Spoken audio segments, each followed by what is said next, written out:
Barley గురించి కూడా చాలా మందికి చాలా డౌట్స్ ఉన్నాయి. లైక్ ఎవరు తీసుకోవచ్చు, ఎవరు తీసుకోకూడదు అని. ఇన్ జనరల్‌గా బార్లీ అనేది వెరీ సేఫ్ మిల్లెట్.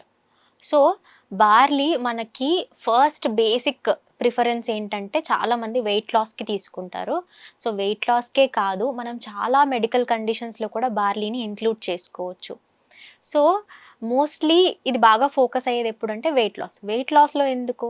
బార్లీకి ఒక నేచర్ ఉంది. ఏంటంటే detoxification process.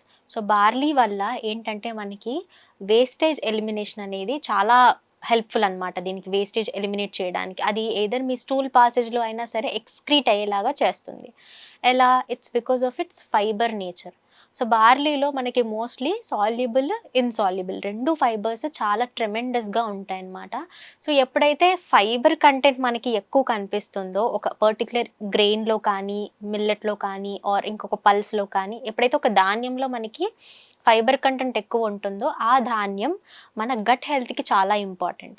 So, gut health అన్నప్పుడు మన డైజెషన్ ఇన్వాల్వ్ అవుతుంది. సో, డైజెస్ట్ అయిన తర్వాత ప్రాపర్ మోషన్ పాసేజ్‌కి కూడా అది ఒక పుషీ నేచర్ అనేది ఇస్తదనమాట.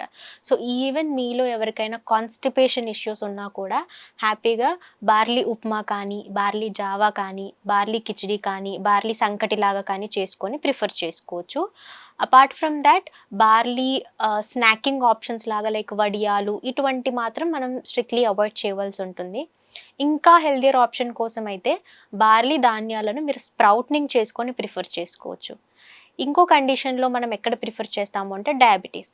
సో, ఈ బార్లీకి హై ఫైబర్ నేచర్ ఉండడం వల్ల అండ్ దీనిలో ఉన్నటువంటి బీటా గ్లూకాగాన్ అనే నేచర్ వల్ల it will help in controlling insulin spikes. So, ఎప్పుడైతే మన బాడీలో ఇన్సులిన్ స్పైక్ ఎక్కువ అవుతుందో, ఆ టైంలో ఆ ఇన్సులిన్ స్పైక్‌ని కంట్రోల్ చేయడానికి బార్లీ యొక్క ఫైబర్ అండ్ దానిలో ఉన్నటువంటి ఫైటో కెమికల్స్ చాలా బాగా హెల్ప్ అవుతాయి. సో, ఇన్ అనదర్ వే ఇది మనకి షుగర్ కంట్రోలింగ్‌కి కూడా చాలా హెల్ప్ అవుతుంది. సో, మీరు ఎవరైనా డయాబెటిక్ డైట్ ఫాలో అయితే వన్ ఆఫ్ ద ధాన్యం కింద బార్లీని కూడా ఇంక్లూడ్ చేసుకోవచ్చు. థర్డ్ కేటగిరీ వచ్చేసరికి బార్లీ మనము కిడ్నీ పేషెంట్స్‌కి కూడా ప్రిఫర్ చేయొచ్చు.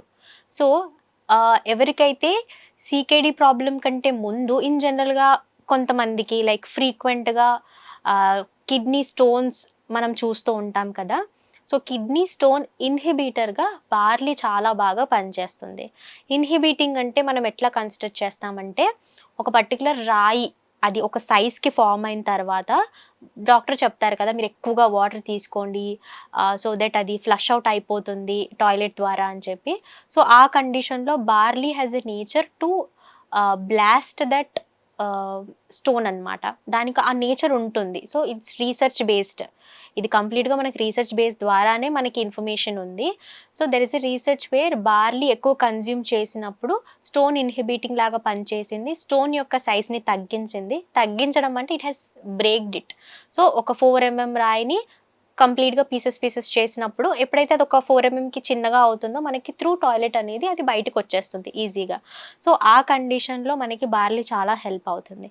ఇదే స్టోన్ స్టోరీలో మనకి సెకండ్ ఇంపార్టెంట్ నోట్స్ ఏం పెట్టుకోవచ్చు అంటే barley is also very good gall bladder stone inhibitor అనమాట.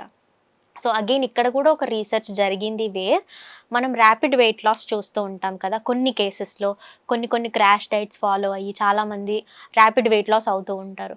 ఎవరైతే బాగా ర్యాపిడ్ వెయిట్ లాస్ అవుతారో వాళ్ళల్లో కంపల్సరీ మనం గాల్ బ్లాడర్ స్టోన్స్ అనేవి గమనిస్తూ ఉంటాం.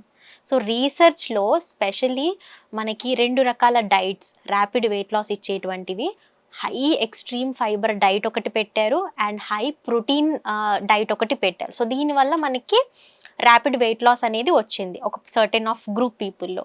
ఈ గ్రూప్ పీపుల్‌లో ఎవరైతే ప్రోటీన్ ఎక్కువ తీసుకొని తగ్గారో వీళ్ళ గాల్ బ్లాడర్ అనేది కొంచెం పాడవ్వడం జరిగింది. Because it's a rapid weight loss comparatively. But high fibre తీసుకొని అందులో బార్లీ బాగా ఇంక్లూడ్ చేసి ఎవరైతే వెయిట్ లాస్ అయ్యారో వాళ్ళల్లో గాల్ బ్లాడర్ అనేది కొంచెం హెల్తీ ఉంది. Comparatively who has followed protein diet and expected మనకి ర్యాపిడ్ వెయిట్ లాస్ అనమాట. సో, ఈ రకంగా ఎవరైతే చాలా ఫాస్ట్ వెయిట్ లాస్ కొంతమంది అయిపోతూ ఉంటారో or excess weight loss more than మన టార్గెట్ అవుతూ ఉంటారో వీళ్ళకి ఎక్కువ రిస్క్ ఫ్యాక్టర్స్ ఉంటాయి. గాల్ బ్లాడర్ స్టోన్స్ ఫార్మ్ అయ్యేవి. సో, వీటిని కూడా ప్రివెంట్ చేయడానికి గాల్ బ్లాడర్ స్టోన్స్‌కి మనకి బార్లీ అనేది చాలా హెల్ప్ అవుతుంది. ఫోర్త్ ఇంపార్టెంట్ ఫ్యాక్టర్ ఏంటంటే barley is also anti cancerogenic. So anti carcinogenic అని ఎందుకు టర్మ్ చేస్తున్నాం? ఇది ఈవెన్ మనకి క్యాన్సర్ బేస్డ్ రీసెర్చెస్‌లో కూడా బార్లీ మీద చాలా వరకు పరిశోధనలు జరిగాయి and has been succeeded. So ఇది కూడా మనకి క్యాన్సర్ యొక్క ట్యూమర్స్ ఏవైతే బాడీలో ఉంటాయో వాటిని మనకి బాడీలో నుంచి ఎలిమినేట్ చేయడానికి, బికాజ్ దీని యొక్క బేసిక్ మన టర్మ్ చెప్పాను కదా ఇందాకే, డిటాక్సిఫికేషన్ అని చెప్పి. So barley has a nature to excrete waste material అనమాట. సో అందులో వన్ ఆఫ్ ద మనకి క్యాన్సర్ కార్సినోజెనిక్ సెల్స్ ఏవైతే అది గమనిస్తుందో వాటిని కూడా బాడీలో నుంచి ఎక్స్క్రీట్ చేయడానికి బార్లీ వాటర్ అనేది చాలా హెల్ప్ అవుతుంది.